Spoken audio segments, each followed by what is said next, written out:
90 سیکنډ سره زم همیرا او د نن مهم خبرونه د وزیر اعظم شهباز شریف د قومي سلامتیا مشیر او انټر سرویسز انټيليجنس مشر لیفټیننټ جنرال محمد عاصم ملک د چین دوره کړې ده چې د شنګای تعاون تنظیم د قیادت سره ملاقاتو کې د سکیورټي تعاون زیاتولو باندې اتفاق کړی دی د اس پی آر وینا مطابق میجر سید معیز عباس شاه او لانس نایک جبران الله جنازي منصر راولپنډي په چکلالا ګیرزن کې ادا شو یا د دیوی جنوبي وزیرستان په قرارو غسیمه کې د سکیورټي فورسز عملیاتو کې د هندستان فتنة الخوارج یو لسترهګر وژل شول په دې موقع باندې د پاکستان فوج یو میجر او لانس نایک شهید کړي شوي دي د پاکستان وزیر خزانه سېنیټر محمد اورنګزیب او د امریکای وزیر تجارت هاورد لیوټن ترمنځ ټلیفوني رابطه شوې ده چې راتلونکي هفته به تجارتي مذاکراتو باندې اتفاق وکړي شي د مسلم لیگ نون په سېنات کې د پارلماني پارټي لیډر او خارجه چارواکو کمیټې مشر سېنیټر عرفان صدیقی ویلي دی چې اسرائیل او بھارت په سلا دي پاکستان ته بچمدو اوسېدل وی عرفان صدیقی ایران او د اسرائیل ترمنځ جنگ بندۍ خوشاین ګرځولې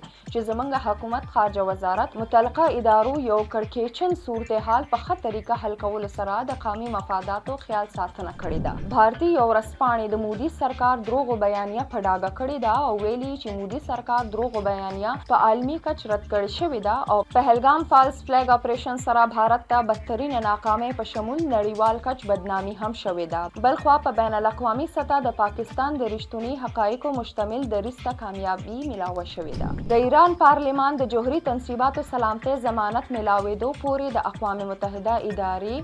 نړیوالي اټمي انرژي ایجنسی سره تعاون معطله کېدو منځوري ورکړې ده د ایران پارلمان وایي چې تر څو پورې د ایران ته جوهري تنصیباتو سلامتۍ منځوري نه وي ورکړې شوي تر هغه به اقوام متحده ادارې IAEA سره تعاون معطله وي دا د تر دې دمه مهم خبرونه د نورو خبرونو او معلوماتو لپاره سونو پښتونخوا سره اوسئ